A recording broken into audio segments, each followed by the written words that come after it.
ನನ್ನ ಒಡೆಯನು ರಕ್ಷಕನು ವಿಮೋಚಕನು ಅತಿ ಬೇಗನೆ ಬದಲಾದ ಯೇಸು ಕ್ರಿಸ್ತನ ಮತ್ತೊಬ್ಬರು ಕೂಡ ಶುಭವನ್ನು ತಿಳಿಸ್ತಾ ಇದ್ದಾನೆ. ದೇವರು ನಿಮ್ಮ ನಟ್ಟರಿಗೆ ಆಶೀರ್ವಾದ ಮಾಡಿ ಈ ಸಮಯದಲ್ಲಿ ನಮ್ಮ ಬಲಗೈನ ಮೇಲೆ ನೀವು ವಾಕ್ಯ ಅರಿಕೆ ಮಾಡೋಣ. ಯೆಹೋವನು ಒಳ್ಳೆಯವನು, ಆತನ ಕೃಪೆಯು ಶಾಶ್ವತವಾಗಿರುವುದು.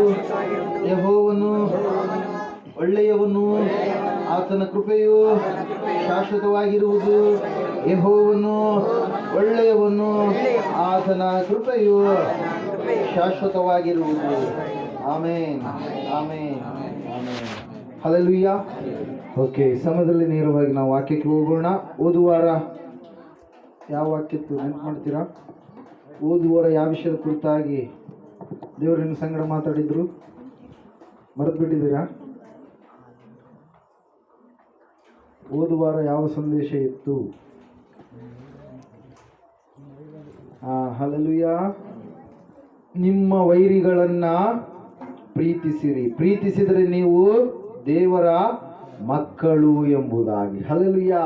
ಆ ವಿಷಯವನ್ನು ಓದುವಾರ ನಾವು ಕೇಳಲಿದ್ದೇವೆ. ಈ ಸಮಯದಲ್ಲಿ ಈ ಅಂತ್ಯಕಾಲದಲ್ಲಿ ನಮ್ಮೆಲ್ಲರಿಗೂ ಕೂಡ ಬೇಕಾಗಿರ್ತಕ್ಕಂಥ ಒಂದು ಸಂದೇಶ ಪ್ರಿಯರೇ. ಆ ಸಂದೇಶವನ್ನು ನಾವು ಕೇಳಲಿಕ್ಕೆ ಹೋಗ್ತಾ ಇದ್ದೇವೆ. ಒಂದು ಸಾರಿ ನೀವು ಜ್ಞಾನೋಕ್ತಿಗಳ ಪುಸ್ತಕ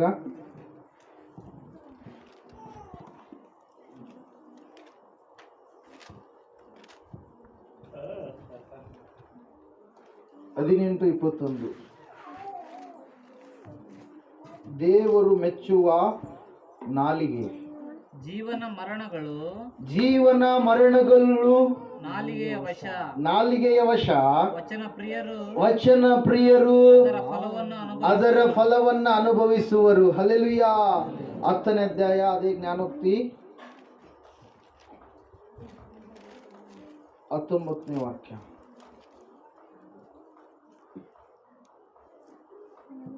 ಚಾಡಿಗಾರನು 18:19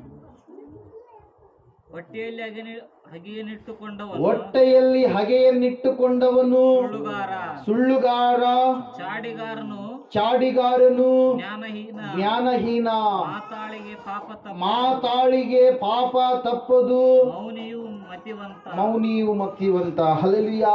ಪ್ರೈಸ್ ಲಾರ್ಡ್. ಇವತ್ತಿನ ದಿವಸದ ಧ್ಯಾನದ ಸಂದೇಶ ಏನಂದ್ರೆ, ದೇವರು ಮೆಚ್ಚುವ ನಾಲಿಗೆ. ನಮ್ಮ ನಾಲಿಗೆ ಹೆಂಗಿರಬೇಕು? ನಮ್ಮ ಬಾಯಿಂದ ಬರುವಂತ ಮಾತುಗಳು ಹೆಂಗಿರಬೇಕು?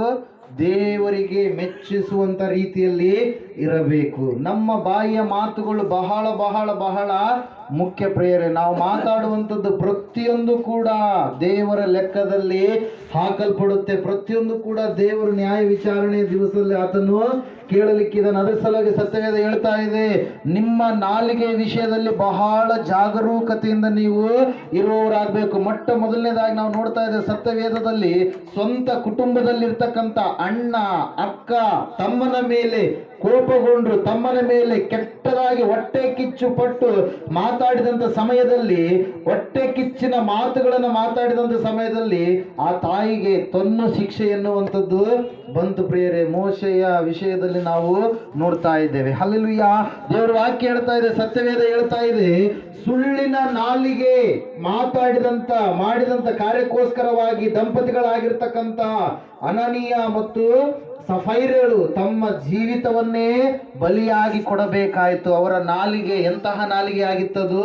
ಸುಳ್ಳಿನ ನಾಲಿಗೆ ಆಗಿತ್ತು. ಒಬ್ಬರು ಹೊಟ್ಟೆ ಕಿಚ್ಚಿನ ನಾಲಿಗೆ, ಇನ್ನೊಬ್ಬರು ಸುಳ್ಳಿನ ನಾಲಿಗೆ. ಅದೇ ಮತ್ತೆ ಮೋಶೆಯ ಅಕ್ಕ ಮಿರ್ಯಾಮಳು, ಅಣ್ಣ ಆರೋನನು, ದೈವ ಸೇವಕನಾಗಿರುವಂತ ಮೋಶೆಯ ಮೇಲೆ ಸಿಟ್ಟುಗೊಂಡ ಕಾರಣಕ್ಕಾಗಿ, ಕೋಪಗೊಂಡ ಕಾರಣಕ್ಕಾಗಿ ಅವರು ಆಡಿದಂತ ಮಾತುಗಳಿಗೆ ದೇವರಿಗೆ ಏನ್ ಬಂತಂತೆ?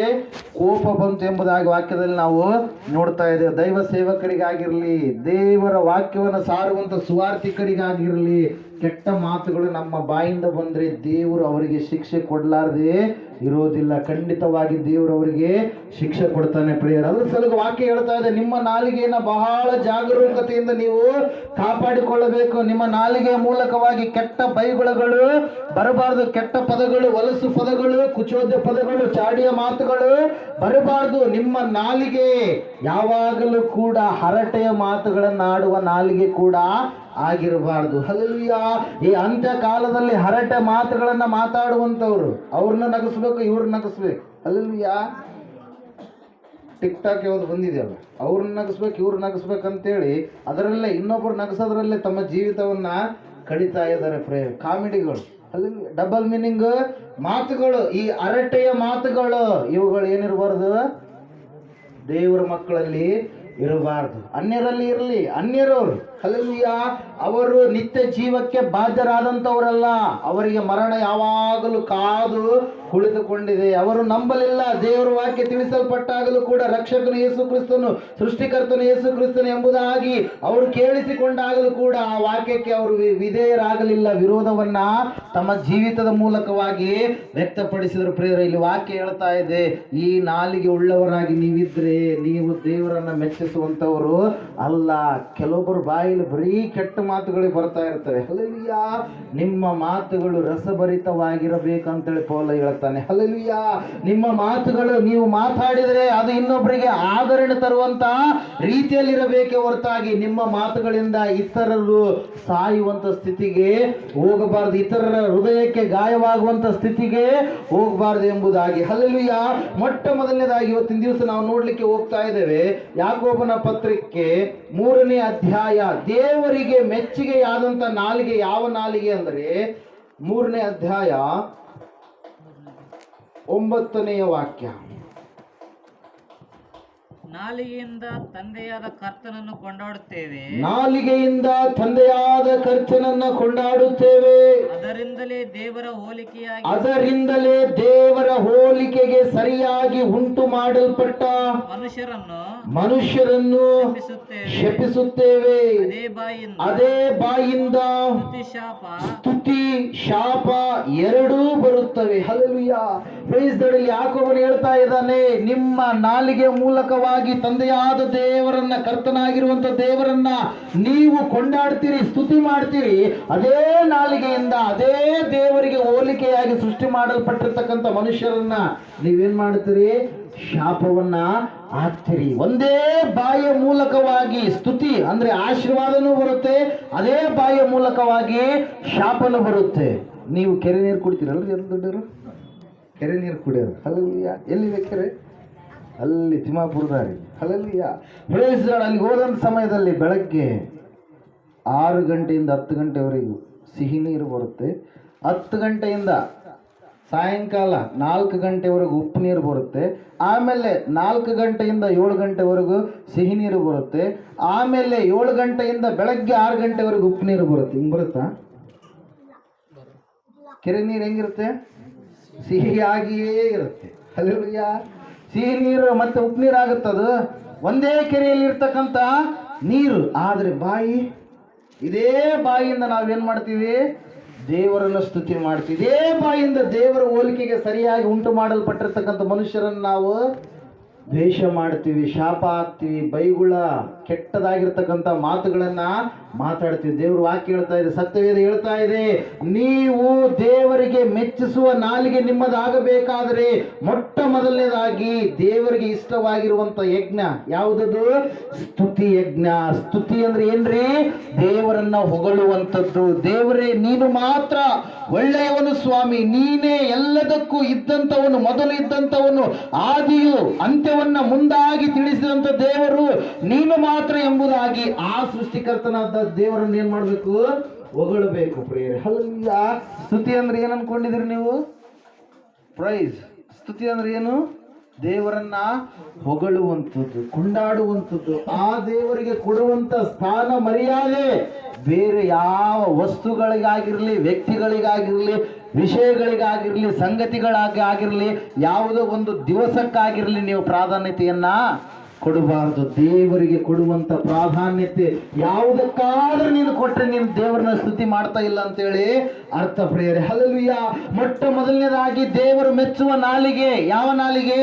ಸ್ತುತಿಯ ನಾಲಿಗೆ. ದೇವರು ಶಾಪದ ನಾಲಿಗೆ ದೇವರಿಗೆ ಏನಿಲ್ಲ, ಇಷ್ಟ ಇಲ್ಲ. ಇನ್ನೊಬ್ಬರನ್ನ ದ್ವೇಷಿಸುವಂತ ನಾಲಿಗೆ, ಕೆಟ್ಟ ಮಾತುಗಳನ್ನು ಮಾತಾಡುವಂತ ನಾಲಿಗೆ, ಅದು ದೇವರಿಗೆ ಇಷ್ಟ ಇಲ್ಲ ಪ್ರಿಯರೇ. ಅದರ ಸಲುವಾಗಿ ದೇವರ ವಾಕ್ಯದಲ್ಲಿ ನಾವು ನೋಡ್ತಾ ಇದ್ದೇವೆ, ಯಾರು ದೇವರನ್ನ ಸ್ತುತಿಸುವಂತ ಮಕ್ಕಳಾಗಿದ್ದಾರೋ, ಯಾರು ದೇವರನ್ನ ಕೊಂಡಾಡುವಂತ ಮಕ್ಕಳಾಗಿದ್ದಾರೋ, ಯಾರು ದೇವರನ್ನ ಹೊಗಳುವಂತ ಮಕ್ಕಳಾಗಿದ್ದಾರೋ, ಅವರ ಜೀವಿತದಲ್ಲಿ ಯಾವ ಕಾರ್ಯದಲ್ಲಿಯೂ ಕೂಡ ಸೋಲಿಲ್ಲದ ಹಾಗೆ ದೇವರು ಅವ್ರನ್ನ ಏನ್ ಮಾಡಿದ್ದಾರೆ, ನಡೆಸಿದ್ದಾರೆ ಪ್ರಿಯರೇ. ಹಲ್ಲೆಲೂಯಾ.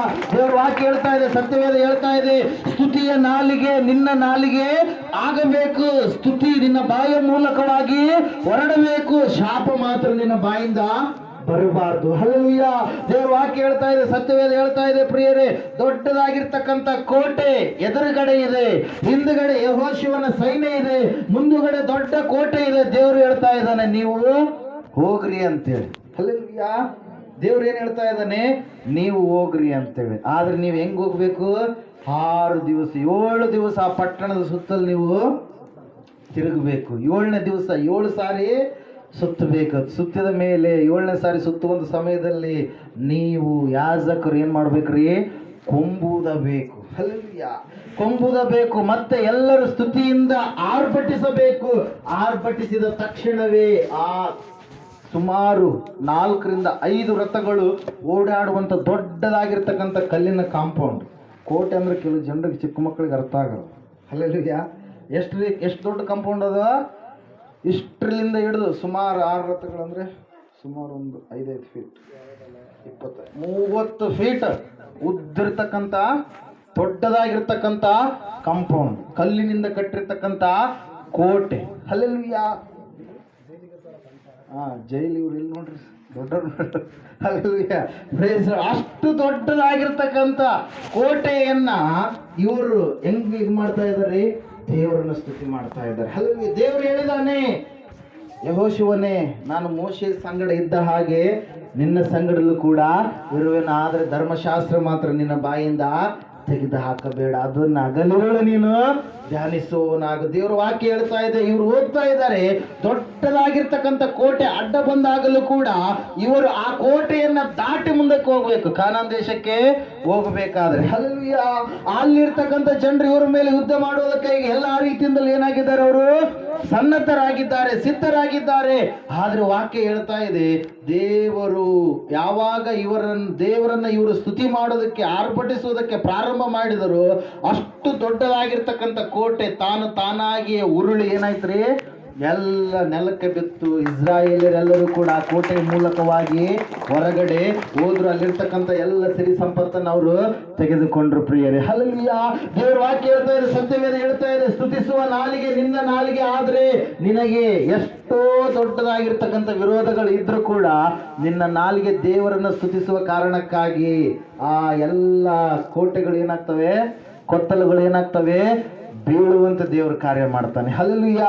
ಕುಟುಂಬದಲ್ಲಿರ್ತಕ್ಕಂಥ ಸಮಸ್ಯೆ ಆಗಿರಲಿ, ಯಾವುದೇ ಸಮಸ್ಯೆ ಆಗಿರಲಿ, ದೇವರು ಅದನ್ನ ಏನ್ ಮಾಡ್ತಾನೆ, ನೀಗಿಸ್ತಾನೆ ಪ್ರಿಯರೇ. ಅಶಾಂತಿಯನ್ನ ದೇವರು ದೂರ ಮಾಡ್ತಾನೆ. ದೇವ್ರ ವಾಕ್ಯ ಹೇಳ್ತಾ ಇದೆ, ಇದೇ ರೀತಿಯಾಗಿ ದೈವ ಸೇವಕರಾಗಿರ್ತಕ್ಕಂಥ ಪೌಲ ಸೀಲರು 16ನೇ ಅಧ್ಯಾಯ 11ನೇ ವಾಕ್ಯದಲ್ಲಿ ನಾವು ನೋಡ್ತಾ ಇದ್ದೇವೆ.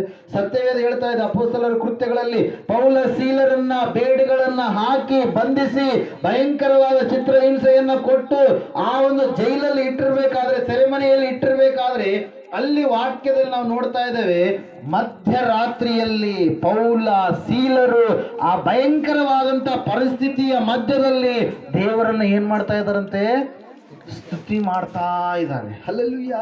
ಹಾಡುಗಳ ಮೂಲಕವಾಗಿ ಅವರು ಸ್ತುತಿಯನ್ನ ಮಾಡ್ತಾ ಇದ್ದಾರೆ. ದೇವರ ವಾಕ್ಯ ಹೇಳ್ತಾ ಇದೆ, ಸತ್ಯವೇದ ಹೇಳ್ತಾ ಇದೆ, ಯಾವಾಗ ಅವರು ಅಲ್ಲಿರ್ತಕ್ಕಂಥ ಪರಿಸ್ಥಿತಿಗಳಿಗೆ ಅನುಗುಣವಾಗಿ ವ್ಯವಹರಿಸದೆ, ಅಯ್ಯೋ ನಮಗೆ ಹೊಡೆದು ಬಿಟ್ರು, ನಮಗೆ ಏನೆಲ್ಲ ಮಾಡಿಬಿಟ್ರು, ನಮ್ಮ ದೇಹವೆಲ್ಲ ಗಾಯವಾಗಿದೆ, ಬೇಡಿಗಳನ್ನ ಹಾಕಿದ್ದಾರೆ, ಇಂಥ ಸಮಯದಲ್ಲಿ ಏನಪ್ಪಾ ದೇವ್ರು ಅಂತೇಳಿ ನಂಬ್ಕೊಂಡು ಬಂದ್ರೆ ಇಂತೆಲ್ಲ ಕಾರ್ಯಗಳು ನಮಗೆ ವಿಪರೀತವಾದ ಸಂಗತಿಗಳು ಸಂಭವಿಸಿಬಿಟ್ಟು ಅಂತೇಳಿ ಅವ್ರು ಏನ್ ಮಾಡ್ಲಿಲ್ಲ, ಹಿಂಜರಿಯಲಿಲ್ಲ, ಭಯ ಪಡಲಿಲ್ಲ ಪ್ರಿಯರೇ. ಅದರ ಮಧ್ಯದಲ್ಲಿಯೂ ಕೂಡ ಸೆರೆಮನೆಯಲ್ಲಿ ದೇವರನ್ನ ಏನ್ ಮಾಡ್ತಾ ಇದ್ದಾರೆ, ಅವರು ಸ್ತುತಿಸ್ತಾ ಇದ್ದಾರೆ ಪ್ರಿಯರೇ. ಹಲ್ಲೆಲೂಯಾ. ದೇವರ ವಾಕ್ಯದಲ್ಲಿ ನಾವು ನೋಡ್ತಾ ಇದ್ದೇವೆ, ಯಾವಾಗ ಇವರು ಸ್ತುತಿ ಮಾಡುವುದಕ್ಕೆ ಪ್ರಾರಂಭ ಮಾಡಿದರು, ಸ್ತುತಿ ಗೀತೆಗಳನ್ನ ಆಡುವುದಕ್ಕೆ ಪ್ರಾರಂಭ ಮಾಡಿದರು, ಸೃಷ್ಟಿಕರ್ತನಾದ ದೇವರನ್ನ ಮಹಿಮೆ ಪಡಿಸುವುದಕ್ಕೆ ಪ್ರಾರಂಭ ಮಾಡಿದರು, ಆ ಸಮಯದಲ್ಲಿಯೇ ದೊಡ್ಡದಾಗಿರ್ತಕ್ಕಂಥ ಭೂಕಂಪವಾಯಿತು. ಹಲ್ಲೆಲೂಯಾ. ಯಾವಾಗ ನೀನು ಸ್ತುತಿ ಮಾಡ್ತೀಯೋ, ಸ್ತುತಿ ಮಾಡುವಂತ ಸಮಯದಲ್ಲಿ ಸೀನಾಯಿ ಬೆಟ್ಟದಲ್ಲಿ ಇಳಿದು ಬಂದಿರತಕ್ಕಂಥ ದೇವರು ನಿನ್ನ ಮಧ್ಯದಲ್ಲಿ ಕೂಡ ಆತನು ಇಳಿದು ಬರ್ತಾನೆ. ಹಲ್ಲೆಲೂಯಾ. ದೇವರು ವಾಕ್ಯ ಹೇಳ್ತಾ ಇದೆ, ಸತ್ಯವೇದ ಹೇಳ್ತಾ ಇದೆ, ಆ ಸಮಯದಲ್ಲಿ ಅವರಿಗೆ ಹಾಕಲ್ಪಟ್ಟಿರ್ತಕ್ಕಂಥ ಬೇಡಿಗಳೆಲ್ಲವೂ ಕೂಡ ಏನಾದಂತೆ ಕಳಚಿ ಬಿದ್ದವು. ಎಲ್ಲರ ಬೇಡಿಗಳು, ಸ್ತುತಿ ಮಾಡಿದ್ದು ಇವರು, ಆಶೀರ್ವಾದ ಹೊಂದಿರುವಂತದ್ದು ಆ ಸೆರೆಮನೆಯಲ್ಲಿ ಜೈಲಲ್ಲಿ ಇರತಕ್ಕಂತ ಎಲ್ಲಾ ಜನರು ಪ್ರಿಯರೇ. ಹಲ್ಲೆಲೂಯಾ. ಒಂದ್ಸಲ ಆ ವಾಕ್ಯ ಓದ್ತೀರಾ?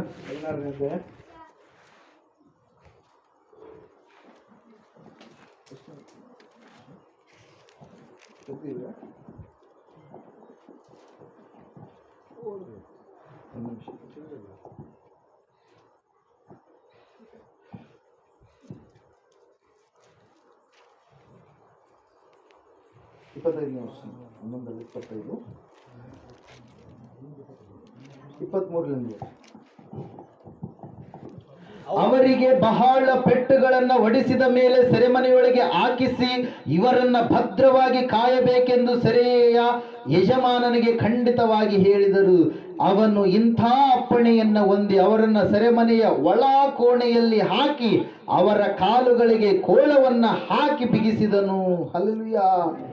ಆ ಸಮಯದಲ್ಲಿ ಮಧ್ಯರಾತ್ರಿಯಲ್ಲಿ ಪೌಲನು ಸೀಲನು ಪ್ರಾರ್ಥನೆ ಮಾಡುವವರಾಗಿ ದೇವರಿಗೆ ಸ್ತುತಿ ಪದಗಳನ್ನ ಹಾಡುತ್ತಿದ್ದರು. ಸೆರೆಯಲ್ಲಿದ್ದವರು ಲಕ್ಷ್ಯವಿಟ್ಟು ಕೇಳುತ್ತಿದ್ದರು. ಅಕಸ್ಮಾತಾಗಿ ಮಹಾಭೂಕಂಪ ಉಂಟಾಯಿತು. ಸೆರೆಮನೆಯ ಅಸ್ಥಿವಾರಗಳು ಕದಲಿದವು. ಅದೇ ಕ್ಷಣದಲ್ಲಿ ಕದಗಳೆಲ್ಲ ತೆರೆದವು. ಎಲ್ಲರ ಬೇಡಿಗಳು ಕಳಚಿ ಬಿದ್ದವು. ಹಲ್ಲೆಲೂಯಾ. Praise God. ಅದೇ ಸಮಯದಲ್ಲಿ ಅಕಸ್ಮಾತಾಗಿ, ಹಲ್ಲೆಲೂಯಾ, ಯಾರು ಇಳಿದು ಬಂದರಲ್ಲಿ? ದೇವರು ಇಳಿದು ಬಂದ. ಹಲ್ಲೆಲೂಯಾ. ಬಂಧನಗಳಲ್ಲಿರುವಂತವರ ಬೇಡಿಗಳೆಲ್ಲವೂ ಏನಾದವು? ಕಳಚಿ ಬಿದ್ದವು. ಸತ್ಯವೇದ ಹೇಳ್ತಾ ಇದೆ ಪ್ರಿಯರೇ, ಇವತ್ತಿನ ದಿವಸ ಅನೇಕರು ಯಾವ ಬಂಧನದಲ್ಲಿದ್ದಾರೆ? ಪಾಪ ಎನ್ನುವಂತ ಬಂಧನದಲ್ಲಿ. ಆ ಬಂಧನ ಬಿಡುಗಡೆ ಆಗಬೇಕಾದರೆ ಒಂದೇ ಒಂದು ಔಷಧ. ಯಾವ ಔಷಧ ಅದು? ಪಾಪ ರೋಗಕ್ಕೆ ಔಷಧ. ಅದು ಯಾವುದ್ರಿ? ಯಾವುದು? ಯೇಸುವಿನ ರಕ್ತ. ಹಲ್ಲೆಲೂಯಾ. ಪಾಪ ರೋಗಾನಿಕೆ ಮುಂದು ಯಾವುದದು?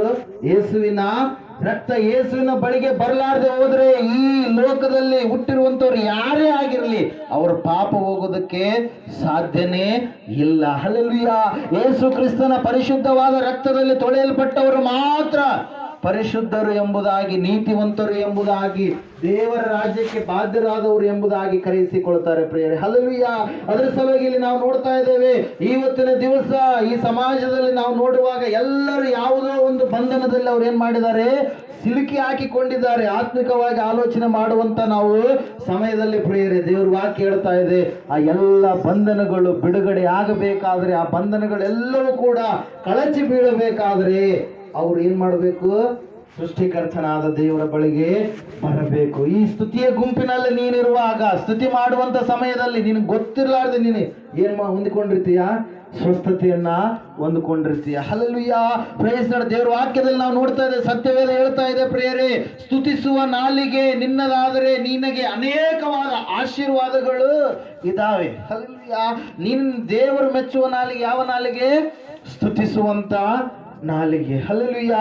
Praise God. ಅದರ ಸಲುವಾಗಿ ಸತ್ಯವೇದ ಹೇಳ್ತಾ ಇದೆ ಸ್ಪಷ್ಟವಾಗಿ, ಏನಂದ್ರೆ ಸ್ತುತಿಸುವ ನಾಲಿಗೆ ಉಳ್ಳವರಾಗಿ ನೀವು ಇರಬೇಕು. ಹಲ್ಲೆಲೂಯಾ.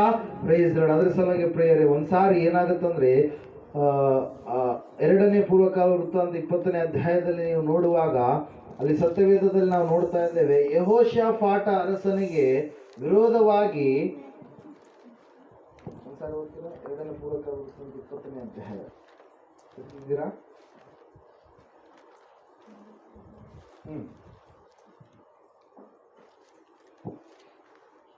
ಮೊದಲನೇ ವರ್ಷ ಹೋದ್ರು. ಇದಾದ ಮೇಲೆ ಮೋವಾಬ್ಯರು, ಅಮ್ಮೋನಿಯರು, ಮೆಗೂನ್ಯರಲ್ಲಿ ಕೆಲವರು ಯೆಹೋಷಾಫಾಟನಿಗೆ ವಿರೋಧವಾಗಿ ಯುದ್ಧಕ್ಕೆ ಬಂದರು. ಹಲ್ಲೆಲೂಯಾ.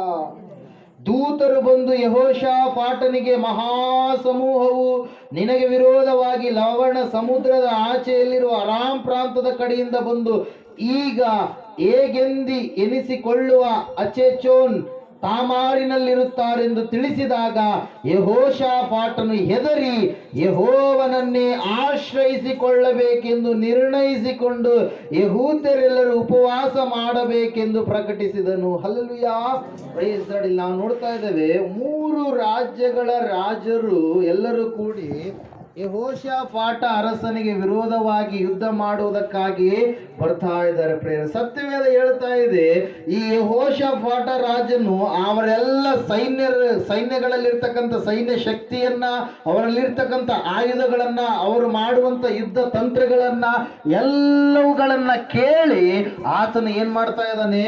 ಭಯ ಪಡ್ತಾ ಇದ್ದಾನೆ, ಹೆದರ್ತಾ ಇದ್ದಾನೆ. ಯಾಕೆ ಹೆದರ್ತಾ ಇದ್ದಾನೆ? ಅಯ್ಯೋ, ಅವರಲ್ಲಿರ್ತಕ್ಕಂಥ ಯುದ್ಧ ಆಯುಧಗಳು ನಮ್ಮಲ್ಲಿಲ್ಲ, ಅವರ ಸೈನ್ಯ ದೊಡ್ಡದು, ಅವರು ಭಯಂಕರವಾಗಿರ್ತಕ್ಕಂಥ ಕ್ರೂರಿಗಳು, ಅಂಥದ್ರ ಮಧ್ಯದಲ್ಲಿ ನಾವು ಹೋರಾಡಿ ಗೆಲ್ಲೋದಕ್ಕೆ ನಮ್ಮಿಂದ ಸಾಧ್ಯ ಇಲ್ಲ ಅಂತೇಳಿ ಆ ಸಮಯದಲ್ಲಿ ಅವ್ರು ಏನ್ ಮಾಡ್ತಾ ಇದ್ದಾರೆ? ದೇವರನ್ನ ಆಶ್ರಯಿಸಿಕೊಳ್ತಾ ಇದ್ದಾರೆ, ಅವರೆಲ್ಲರಿಗೆ ಭಯಪಟ್ಟು. ಪ್ರಿಯರೇ, ಹಲ್ಲೆಲೂಯಾ, ಸತ್ಯವೇದ ಹೇಳ್ತಾ ಇದೆ ಸ್ಪಷ್ಟವಾಗಿ, ಆ ಸಮಯದಲ್ಲಿ ಒಬ್ಬ ಪ್ರವಾದಿಯ ಮೂಲಕವಾಗಿ ದೇವರು ಮಾತಾಡಿ ಹೇಳ್ತಾ ಇದ್ದಾರೆ, ಯುದ್ಧವು ನಿಮ್ಮದಲ್ಲ, ಯುದ್ಧವು ಯಾರ್ದು?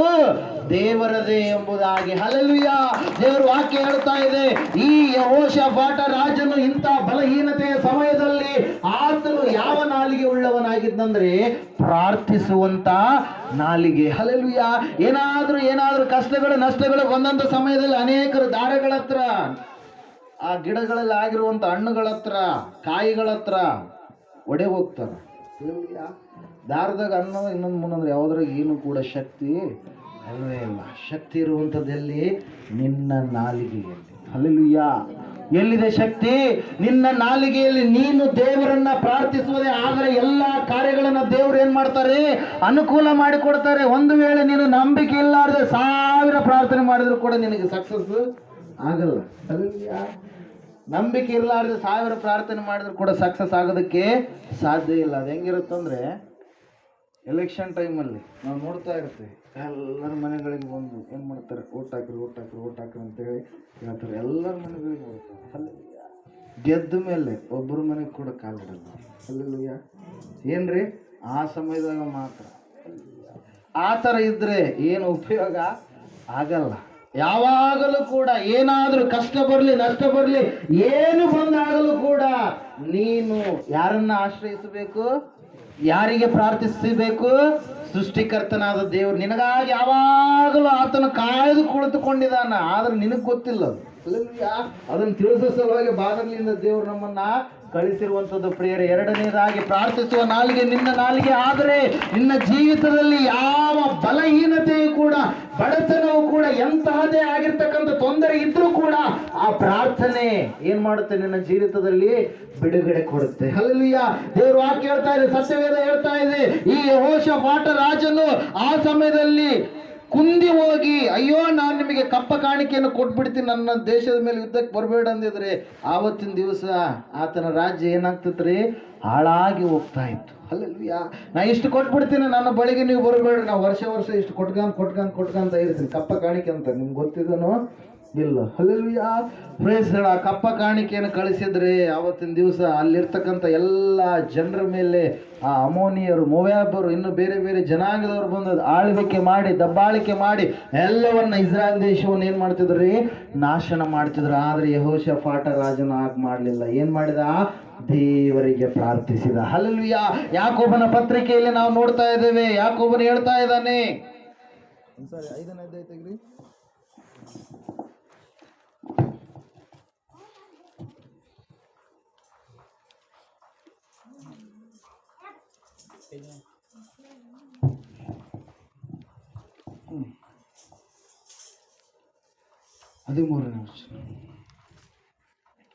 ನಿಮ್ಮಲ್ಲಿ ಬಾಧೆ ಪಡುವವನು ಇದ್ದಾನೋ ಅವನು ದೇವರನ್ನ ಪ್ರಾರ್ಥಿಸಲಿ, ನಿಮ್ಮಲ್ಲಿ ಸಂತೋಷ ಪಡುವವನಿದ್ದಾನೋ ಅವನು ಕೀರ್ತನೆ ಹಾಡಲಿ. ನಿಮ್ಮಲ್ಲಿ ಅಸ್ವಸ್ಥನಾಗಿರುವವನು ಇದ್ದಾನೋ ಅವನು ಸಭೆಯ ಹಿರಿಯರನ್ನ ಕರೆ ಕಳುಹಿಸಲಿ. ಅವರು ಕರ್ತನ ಹೆಸರಿನಿಂದ ಅವನಿಗೆ ಎಣ್ಣೆ ಹಚ್ಚಿ ಅವನಿಗೋಸ್ಕರ ದೇವರನ್ನ ಪ್ರಾರ್ಥಿಸಲಿ. ನಂಬಿಕೆಯಿಂದ ಮಾಡಿದ ಪ್ರಾರ್ಥನೆಯು ರೋಗಿಯನ್ನ ರಕ್ಷಿಸುವುದು, ಕರ್ತನು ಅವನನ್ನ ಎಬ್ಬಿಸುವನು. ಮತ್ತು ಪಾಪ ಮಾಡಿದವನಾಗಿದ್ದರೆ ಅದು ಪರಿಹಾರವಾಗುವುದು. ಹಲ್ಲೆಲೂಯಾ. ದೇವರ ವಾಕ್ಯ ಹೇಳ್ತಾ ಇದೆ, ನಾವು ಪ್ರಾರ್ಥನೆ ಮಾಡುವಂತ ಮಕ್ಕಳಾಗಿರ್ಬೇಕು. ಸ್ತುತಿ ಮಾತ್ರ ಅಲ್ಲ, ಪ್ರಾರ್ಥನೆ ಕೂಡ ನಮ್ಮ ಜೀವಿತದಲ್ಲಿ ಅಷ್ಟೇ ಮುಖ್ಯ. ಮೊದಲನೇದಾಗಿ ದೇವರನ್ನ ನಾವು ಸ್ತುತಿ ಮಾಡಿದ ಮೇಲೆ, ಎರಡನೇದಾಗಿ ದೇವರ ಸಂಗಡ ನಾವು ಮಾತಾಡಬೇಕು. ಎಲ್ಲ ಮನುಷ್ಯರ ಸಂಗಡ ನಾವು ಮಾತಾಡ್ತಾ ಇರ್ತೀವಿ, ಆದ್ರೆ ದೇವರ ಸಂಗಡ ಮಾತ್ರ ಮಾತಾಡೋದಕ್ಕೆ ಅನೇಕರು ಏನ್ ಮಾಡಲ್ರಿ, ಇಷ್ಟಪಡೋದಿಲ್ಲ, ಹಿಂಜಾರಿ ಹೋಗ್ತಾ ಇರ್ತಾರೆ. ಸತ್ಯವೇದ ಹೇಳ್ತಾ ಇದೆ, ಒಂದು ಸಮಯವನ್ನ ನಾವು ಮೀಸಲಾಗಿ ಇಟ್ಟುಕೊಂಡು ದೇವರ ಸಂಗಡ ಮಾತಾಡುವುದಕ್ಕಾಗಿ ನಾವು ಸಮಯವನ್ನ ಕಳಿಬೇಕು. ಪ್ರಿಯರೇ, ದೇವರ ವಾಕ್ಯದಲ್ಲಿ ನಾವು ನೋಡ್ತಾ ಇದ್ದೇವೆ, ಪ್ರಾರ್ಥಿಸುವಂತ ಸಮಯ ಬಹಳ ಮುಖ್ಯವಾಗಿರುವಂತದ್ದು. ಪ್ರಿಯರೇ, ಇವತ್ತಿನ ದಿವಸ ಅನೇಕ ಒಂದಂತ ಸ್ಥಳಗಳಲ್ಲಿ ನಾವು ನೋಡ್ತಾ ಇರ್ತೇವೆ, ದೇವರು ಸ್ವಸ್ಥತೆ ಇಲ್ಲ, ಅದು ಇಲ್ಲ, ಇದು ಇಲ್ಲ ಅಂತೇಳಿ ಏನ್ ಮಾಡ್ತಾ ಇದ್ದಾರೆ, ಅನೇಕರು ಬೋಧನೆಯನ್ನ ಮಾಡ್ತಾ ಇದ್ದಾರೆ. ಪ್ರಿಯರೇ, ಆದ್ರೆ ದೇವರ ವಾಕ್ಯದಲ್ಲಿ ನಾವು ನೋಡ್ತಾ ಇದ್ದೇವೆ, ದೇವರೇ ಮಾತಾಡ್ತಾ ಇದ್ದಾರೆ. ಯೆಹೆಜ್ಕೇಲನ ಗ್ರಂಥದಲ್ಲಿ ನೀವು ಒಂದ್ಸಾರಿ ತೆಗೆದಿದ್ದೆ ಆದ್ರೆ, ಒಂದ್ಸಾರಿ ನೋಡ್ರಿ, 34ನೆಯ ಅಧ್ಯಾಯ 4ನೇ ವಚನ.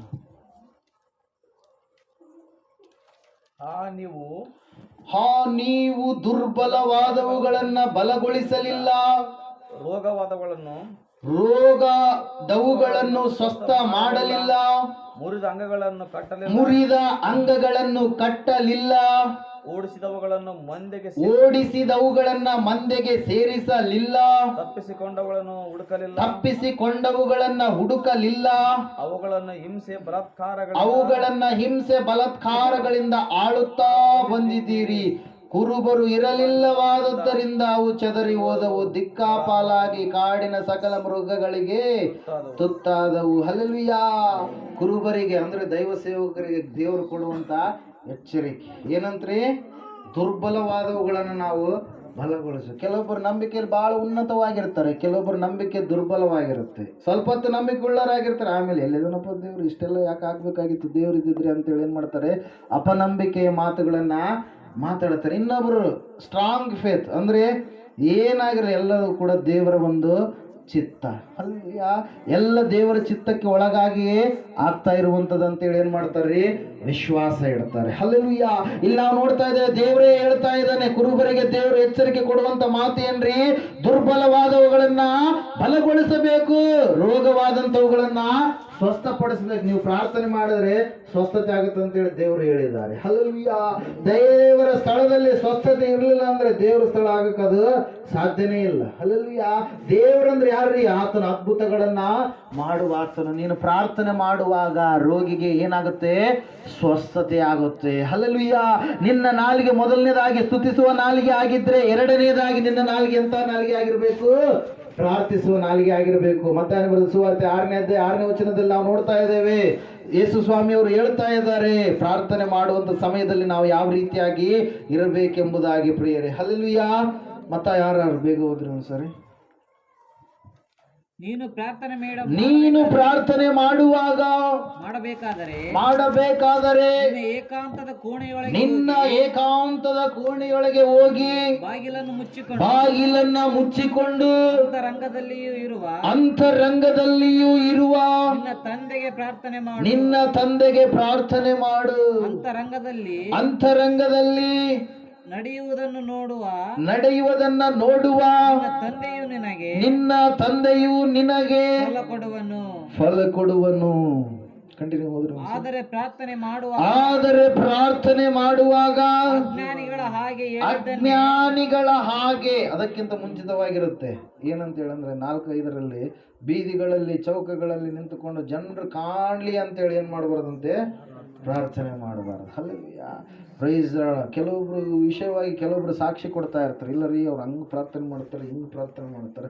ಪ್ರಾರ್ಥನೆ ಮಾಡ್ತಾ ಇದ್ದಾರೆ, ಎದಕ್ಕೆ ಪ್ರಾರ್ಥನೆ ಮಾಡ್ತಾ ಇದ್ದಾರೆ, ಇತರರು ತಮ್ಮನ್ನು ಹೊಗಳಲ್ಲ ಅಂತೇಳಿ ಪ್ರಾರ್ಥನೆ ಮಾಡ್ತಾ ಇರ್ತಾರೆ. ಅವ್ರ ಜೀವಿತ ನೋಡಿದ್ರೆ ಎಲ್ಲ ಖರಾಬ್ ಆಗಿರುತ್ತೆ, ಲೋಕಸ್ಥರಿಗಿಂತಲೂ ಇನ್ನೂ ಹೆಚ್ಚಾಗಿ ಭಯಂಕರವಾದಂಥ ಪಾಪದಲ್ಲಿ ಅವರು ಜೀವಿಸ್ತಾ ಇರ್ತಾರೆ. ಹಲ್ಲೆಲೂಯಾ. Praise the Lord. ವಾಕ್ಯ ಕೇಳಿ ಪ್ರಾರ್ಥನೆ ಮಾಡುವಂತ ಪ್ರಾರ್ಥನೆ ನಮ್ದಾಗಿರ್ಬೇಕು. ಹಲ್ಲೆಲೂಯಾ. ಒಂದ್ಸಾರಿ ವಾಕ್ಯ ಓದಿರೋದು ಜ್ಞಾನೋಕ್ತಿಗಳ ಪುಸ್ತಕದಲ್ಲಿ ಇರ್ತಕ್ಕಂಥ ವಾಕ್ಯ ತೆಗ್ದಿದ್ದೀರಾ? ಹಾ, ಎಷ್ಟನೇ ಅಧ್ಯಾಯ? 28ನೇ ಅಧ್ಯಾಯ 9ನೇ ವಚನ. ಧರ್ಮೋಪದೇಶಕ್ಕೆ ಕಿವಿಗೊಡದವನು ಮಾಡುವ ದೇವ ಪ್ರಾರ್ಥನೆಯು ಅಸಹ್ಯ. ಏನಂತ ಹೇಳ್ತಾ ಇದ್ದ ವಾಕ್ಯ? ದೇವರ ವಾಕ್ಯಕ್ಕೆ ಒಳಗಾಗದೆ ದೇವರ ಮಾತುಗಳನ್ನ ಕೇಳಾರದೆ ನೀನು 1000 ಪ್ರಾರ್ಥನೆ ಮಾಡಿದ್ರು ಕೂಡ ಅದು ಏನಂತೆ? ದೇವರಿಗೆ ಅದು ಅಸಹ್ಯ ಅಂತ. ಹೇಳೋದು ವಾಕ್ಯ ಅರ್ಥ ಆಗ್ತಾ ಇದೆನಾ? ಪ್ರತಿ ವಾರ ದೇವರ ಸನ್ನಿಧಾನದಲ್ಲಿ ನೀನು ಕಾಣಿಸಿಕೊಳ್ಳಬೇಕು. ಪ್ರತಿ ವಾರ ದೇವರ ಮಾತುಗಳನ್ನು ನೀನು ಕೇಳುವವರಾಗಬೇಕು. ಪ್ರತಿ ವಾರವೂ ಕೂಡ ದೇವರ ಹೇಳಿದ ಮಾರ್ಗದಲ್ಲಿ ನೀನು ನಡೆಯುವವನಾಗಬೇಕು. ದೇವರ ವಾಕ್ಯ ಹೇಳ್ತಾ ಇದೆ ಪ್ರಿಯರೇ, ಪ್ರಾರ್ಥನೆ ಮಾಡುವಾಗ ನಿನ್ನ ಕೋಣೆಯೊಳಗೆ ನೀನು ಹೋಗಬೇಕು. ಹಲ್ಲೆಲೂಯಾ. Praise Lord. ಅಂತರಂಗದಲ್ಲಿ ನೀನು ಪ್ರಾರ್ಥನೆ ಮಾಡುವಂಥದ್ದನ್ನು ನಿನ್ನ ದೇವರು ನೋಡುವಾಗ, ಅಂತರಂಗದಲ್ಲಿ ನಡೆಯುವಂಥದ್ದನ್ನು ನೋಡಿ ದೇವರು ನಿನಗೇನು ಕೊಡ್ತಾನೆ? ಫಲ ಕೊಡ್ತಾನೆ. ಮಾಡಿದಾಗ ಪ್ರಾರ್ಥನೆ ನಂಬಿಕೆಯಿಂದ ಮಾಡಬೇಕು. ನಂಬಿಕೆ ಇರಲಾರದೆ ಮಾಡಿದರೆ ಫಲ ಇಲ್ಲ. ಅದ್ರ ಸಲುವಾಗಿ ದೇವರ ವಾಕ್ಯ ಹೇಳ್ತಾ ಇದೆ 11ನೇ ಅಧ್ಯಾಯದಲ್ಲಿ ಇಬ್ರಿಯರಿಗೆ ಬರೆದ ಪತ್ರಿಕೆ 6ನೇ ವಚನದಲ್ಲಿ, ದೇವರ ಬಳಿಗೆ ಬರುವವನು ದೇವರು ಇದ್ದಾನೆ ಎಂಬುದಾಗಿ ಮತ್ತು ಆತನನ್ನು ಹುಡುಕಿಕೊಂಡು ಬಂದವರಿಗೆ ಫಲ ಕೊಡುತ್ತಾನೆಂಬುದಾಗಿ ನಂಬುವುದು ಅವಶ್ಯಕ. ನಂಬಲಾರದೆ ಇದ್ರೆ ಫಲ ಇಲ್ಲ. ನೀವು ದೇವರ ಬಳಿಗೆ ಬಂದಿದ್ದೀರಿ. ಯಾಕೆ ಬಂದಿದ್ದೀರಿ? ದೇವರು ನಮಗೆ ಬಿಡುಗಡೆ ಕೊಡ್ತಾನಂತೇಳಿ ಆ ನಂಬಿಕೆ ಹಂಗೆ ಇರಬೇಕು. ಆ ನಂಬಿಕೆ ಅರ್ಧದಲ್ಲಿ ಕುಸಿದು ಹೋದರೆ ಫಲ ಇಲ್ಲ. ಸತ್ಯವೇದ ಹೇಳ್ತಾ ಇದೆ ಪ್ರಿಯರೇ, ಸ್ಪಷ್ಟವಾಗಿ ಮೊದಲನೇದಾಗಿ ಸ್ತುತಿಸುವ ನಾಲಿಗೆ ನಿನ್ನದಾಗಿದ್ರೆ ದೇವರು ನಿನ್ನನ್ನ ಮೆಚ್ಚುತ್ತಾನೆ. ಎರಡನೇದಾಗಿ ಅಂತ ನಾಲಿಗೆ ಇರಬೇಕು, ದೇವರ ಸಂಗಡ ಮಾತಾಡುವಂತ ನಾಲಿಗೆ. ಅದು ಯಾವ ನಾಲಿಗೆ? ಪ್ರಾರ್ಥಿಸುವಂತ ನಾಲಿಗೆ. ಈ ಎಲ್ಲ ಸೈನ್ಯ ಸಮೂಹದವರು ವಿರೋಧವಾಗಿ ಬಂದಿದ್ದಾರೆ ಪ್ರಿಯರೇ. ಆ ಸಮಯದಲ್ಲಿ ಯೆಹೋಷಾಫಾಟನು ದೇವರಿಗೆ ಮಾತಾಡ್ತಾ ಇದ್ದಾನೆ, ದೇವರ ಸಂಗಡ ಮಾತಾಡ್ತಾ ಇದ್ದಾನೆ. ಮಾತಾಡಬೇಕಾದ್ರೆ ಹೆಂಗ ಮಾತಾಡ್ತಾ ಇದ್ದಾನೆ? ಉಪವಾಸ ಇದ್ದುಕೊಂಡಲ್ಲಿ. ವಾಕ್ಯದಲ್ಲಿ ನಾವು ನೋಡ್ತಾ ಇದ್ದೇವೆ ಪ್ರಿಯರೇ. 12ನೇ ವಚನ ಓದ್ರಿ, 20ನೇ ಅಧ್ಯಾಯ. ನಮ್ಮ ದೇವರೇ, ಅವರನ್ನ ದಂಡಿಸದೆ ಬಿಡುವೆಯೋ? ನಮ್ಮ ಮೇಲೆ ಬಂದ ಈ ಮಹಾ ಸಮೂಹದ ಮುಂದೆ ನಿಲ್ಲುವುದಕ್ಕೆ ನಮ್ಮಲ್ಲಿ ಬಲವಿಲ್ಲ. ಏನು ಮಾಡಬೇಕೆಂಬುದೂ ತಿಳಿಯದು. ನಮ್ಮ ಕಣ್ಣುಗಳು ನಿನ್ನನ್ನೇ ನೋಡುತ್ತವೆ ಎಂದು ಪ್ರಾರ್ಥಿಸಿದನು. ಎಲ್ಲಾ ಯಹೂದ್ಯರು ಅವರ ಹೆಂಡತಿ ಮಕ್ಕಳು ಯೆಹೋವನ ಸನ್ನಿಧಿಯಲ್ಲಿ ನಿಂತಿದ್ದರು. ಹಲ್ಲೆಲೂಯಾ. ಕುಟುಂಬವಾಗಿದ್ದಾರೋ ಇಲ್ವೋ ಇವರು? ಹಲ್ಲೆಲೂಯಾ. ನೀವು ಮಾತ್ರ ಕುಟುಂಬವಾಗಿ ಆಲಯಕ್ಕೆ ಬರಲ್ಲ. ಇಲ್ಲಿ ಊರಲ್ಲಿ ಮಂದಿರ, ಈ ಒಂದು ಸ್ಥಳದಲ್ಲಿ ದೇವರ ಸನ್ನಿಧಾನ ಇದ್ರೂ ಕೂಡ ಕುಟುಂಬವಾಗಿ ಬರಲ್ಲ. ಏನೇನು ಅಂಬಾನಿಗಿಂತ ಜಗ್ಗಿ ಬೆಲೆ ಉಳ್ಳಂಥ ವಸ್ತುಗಳಿದಾವೆ ನಿಮ್ಮ ಮನೆಯಲ್ಲಿ.